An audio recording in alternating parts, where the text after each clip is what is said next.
Guys, barusan baca berita bahwa Kades Kohot sudah ditetapkan sebagai tersangka dan kemudian ditahan gitu, ditangkap bersama dengan 4 orang lainnya, yaitu sekdesnya dan 2 orang lainnya. Itu nggak tahu itu mereka sebagai lawyer atau sebagai paralegal di Wicaksono Law Firm. Meresponi itu, masyarakat desa Kohot kemudian melakukan syukuran pemotongan rambut, cukur rambut gitu sebagai tanda syukur. Nampaknya Kades Kohot ini sosok yang tidak disenangi gitu ya oleh warga desanya sendiri. Tapi apakah dengan penangkapan Kades Kohot itu lalu masalah ini akan selesai? Menurut saya kayaknya tidak ya. Karena Kades Kohot dan 3 orang lainnya itu kan sebenarnya adalah aktor lapangan gitu, bukan aktor intelektual. Yang disebut dengan aktor intelektual adalah mereka yang merencanakan ini, mereka yang menyarankan supaya tindak pidana pemalsuan surat yang dilakukan oleh Kades Kohot ini dilakukan gitu.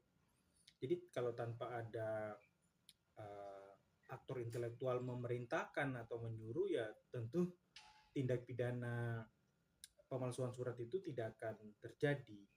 Nah, sehingga kita harus mendorong kepolisian untuk bergerak lebih cepat lagi untuk tidak berhenti pada 4 orang tersangka ini, tapi harus mengejar aktor intelektualnya. Ya bisa sebut saja mungkin ya Aguan atau para Taipan yang memiliki SHGB dan SHM pada Laut Tangerang yang sudah dicabut oleh Menteri Nusron beberapa waktu lalu. Karena kalau tanpa ada penangkapan dan penetapan tersangka aktor intelektual, maka kemungkinan besar perkara seperti ini akan terjadi lagi. Karena aktor intelektualnya masih bebas berkeliaran. Mereka punya banyak duit yang bisa saja mereka melakukan tindakan yang sama di tempat lain. Apalagi ini sudah tersebar, sudah diketahui bahwa bukan saja di Tangerang, tapi ada beberapa laut juga di Indonesia yang sudah disertifikatkan. Jadi jangan berhenti pada Kades Kohot dan 3 orang yang sudah ditahan itu. Dia tidak menutup kemungkinan juga ada mafia di Kementerian ATR BPN yang kemudian kantor kementeriannya dibakar, gedung kementeriannya dibakar. Bukan kebakaran ya, dibakar. Karena tidak logis. Termasuk oknum-oknum di BPN Tangerang sendiri. Dalam konteks ini saya justru menyaksikan pernyataan dari beberapa menteri seperti Menteri Bahlil, Menteri Luhut, yang seolah-olah meragukan nasionalisme WNI yang pergi kabur ke luar negeri untuk mencari pekerjaan gitu. Seolah-olah mereka tidak punya nasionalisme. Nah, padahal pemerintah, ya menteri-menteri itu melalui aparat penegak hukum itu sengaja membiarkan para oligarki, para taipan-taipan itu mengobok-obok konstitusi, menghina konstitusi, menghina kedaulatan negara ini. Karena kita tahu bahwa pasal 33 Undang-Undang Dasar 1945 itu kan bumi, air, dan kekayaan alam yang terkandung itu kan dikuasai oleh negara. Tapi yang terjadi di Tangerang dan mungkin juga beberapa tempat lain dikuasai oleh kapitalis, dikuasai oleh oligarki. Bukankah itu suatu penghinaan terhadap konstitusi? Lalu bukankah itu menunjukkan bahwa pemerintah tidak nasionalis? Ya, pemerintah sendiri justru mengabaikan atau tidak berusaha untuk menangkap aktor intelektual dalam perkara ini, maka menunjukkan pemerintah tidak punya nasionalisme yang baik. Kepolisian atau aparat penegak hukum jangan hanya terbatas pada penegakan tindak pidana pemalsuan surat, tapi bisa juga menyasar pada tindak pidana korupsi atau tindak pidana pencucian uang. Karena di balik uh, pemalsuan surat itu ya biasanya pasti ada transaksi di sana, ada aliran dana di sana. Kalau tanpa ada aliran dana ya saya pikir Kades Kohot dan 4 orang lainnya tidak gila gitu untuk mau melakukan perbuatan melawan hukum pemalsuan surat. Ya, tinggal bagaimana polisi serius dan bergerak cepat.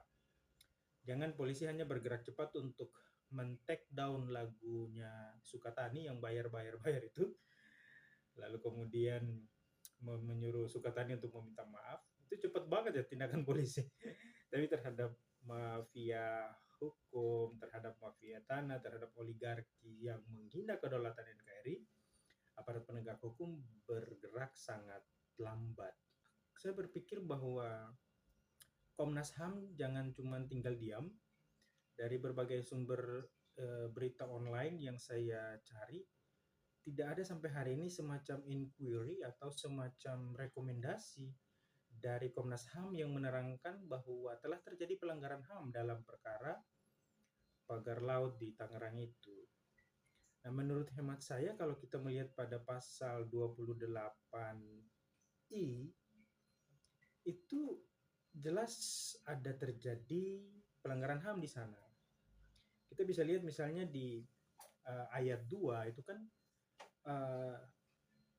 negara itu menjamin masyarakat untuk bebas melakukan segala sesuatu tanpa ada diskriminasi.